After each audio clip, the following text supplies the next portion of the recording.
Alors, imagine que tu es sur un escalator dans le métro et que tu montes vers la sortie. Tu es absorbé dans ton livre et tu ne vois pas la fin de l'escalator juste devant toi. Tu manques rater l'arrivée, mais tu réussis à poser un pied. Mais pas le deuxième. Quelque chose bloque ton pied droit. Tu te retournes et ton pire cauchemar devient réalité. Oh non, ton lacet est coincé dans l'escalator. Les gens commencent à te pousser, tu perds l'équilibre et tu tombes à plat ventre. Plusieurs personnes passent sans s'arrêter près de toi, en râlant que tu les gênes. Mais soudain, tu sens les mains de quelqu'un passer sous tes aisselles et t'aider à te remettre sur tes pieds. L'homme qui t'a aidé te fait un signe et te montre ton pied de son doigt. Enlève-la, tu ne peux pas la sauver. Quoi, ma jambe ? À ce moment-là, tu réalises qu'il parle de ta chaussure. Tu fais rapidement ce qu'il te dit et tu parviens enfin à te libérer, mais en effet, tu as quand même perdu ta basket. Maintenant, revenons à l'escalator. Imagine que tu es assis sur les marches, ne fais jamais ça évidemment, et que tu portes une chemise qui dépasse de ton pantalon. Tu attends que l'escalator arrive en haut et tu te lèves une fois qu'il redevient plat. Du moins, c'est ce que tu essaies de faire. Quand tu tentes de te relever, tu sens une puissante traction sur le col de ta chemise et tu perds l'équilibre. L'escalator a mangé un morceau de ta chemise et t'entraîne rapidement vers le bas. Tu essaies de te libérer, tu entends le tissu se déchirer, mais tu réalises que tu n'y arriveras jamais, jusqu'à ce que quelqu'un appuie sur le bouton d'arrêt d'urgence et que l'escalier roulant s'arrête. À ce moment-là, tu es allongé sur le dos et tes cheveux se trouvent à quelques centimètres de l'espace entre les marches. Bon, arrêtons les frayeurs, allons voir pourquoi ces choses-là arrivent. Un escalator est en fait une courroie entraînée par un ensemble de chaînes. Il y a 2 jeux d'engrenages qui se trouvent en haut et en bas de l'escalier mécanique et de chaque côté, et encore une autre chaîne autour des engrenages. Lorsque ces derniers tournent, grâce à un moteur électrique, ils déplacent les chaînes où sont installées les marches. Elles sont fixées à un intervalle déterminé pour se déplacer avec l'ensemble du système. Comme les chaînes tournent autour des engrenages, les escaliers doivent aussi faire la même chose. C'est pourquoi j'ai dit que l'escalier mécanique est comme une courroie. Lorsque tu vois les marches s'aplatir en haut et en bas de l'escalator, elles ne font en fait que descendre et passer en dessous sans changer de forme. Quelques instants plus tard, ou minutes, elles réapparaissent à l'autre bout de l'escalier roulant.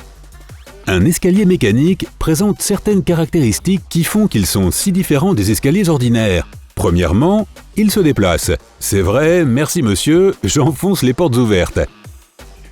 Deuxièmement, les marches d'un escalier mécanique sont plus larges pour les rendre plus confortables. Et troisièmement, elles sont plus hautes pour qu'il soit plus facile de descendre. Tu peux voir où finit la courroie et te préparer à descendre. Les escaliers mécaniques ont également des fentes sur leurs marches. Celles-ci servent à 2 choses. L'une est de recueillir les liquides pour ne pas glisser les jours de pluie, et l'autre est de rendre plus difficile le passage des objets entre le dernier escalier et la plateforme. Tu as peut-être déjà remarqué qu'il y a aussi des rainures similaires sur le bord de la plateforme. Elles s'emboîtent avec les fentes des marches et ne laissent donc rien entrer dedans. C'est pourquoi tu peux parfois voir des détritus à cet endroit. Ils restent coincés dans cette espèce de filtre. Mais il y a tout de même un risque que tes lacets ou tes vêtements restent coincés, surtout si l'escalier mécanique est ancien. C'est pourquoi il existe 2 autres mesures de sécurité.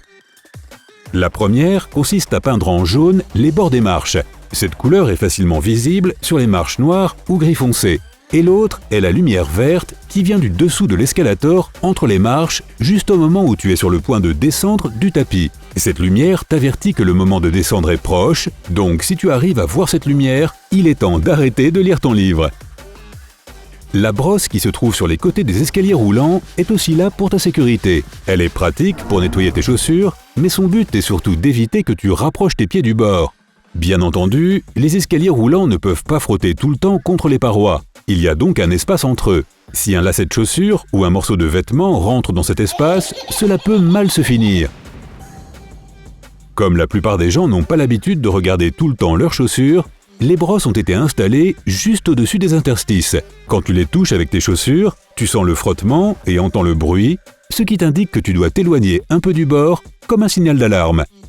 Enfin, la vitesse de l'escalator est aussi une sorte de mesure de sécurité. La plupart de ces mécanismes se déplacent lentement, et il existe même une sorte de règle de bienséance des escalators dans la plupart des pays. Tu te tiens statique d'un côté des marches et tu laisses passer ceux qui veulent aller plus vite de l'autre. En fait, si la vitesse de cette courroie était plus rapide, il y aurait beaucoup plus d'accidents.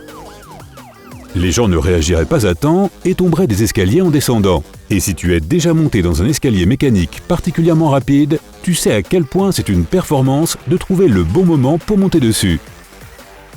Du coup, il arrive que les opérateurs doivent l'arrêter en cas d'urgence.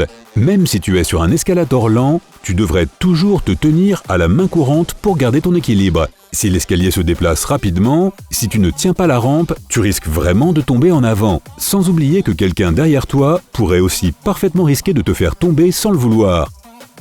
Au fait, sache que les mains courantes sont super épaisses et en caoutchouc parce qu'elles doivent être isolées électriquement pour ne pas te passer de décharge. Le caoutchouc est un matériel qui non seulement ne conduit pas l'électricité, mais qui est aussi résistant à l'usure. Juste pour info.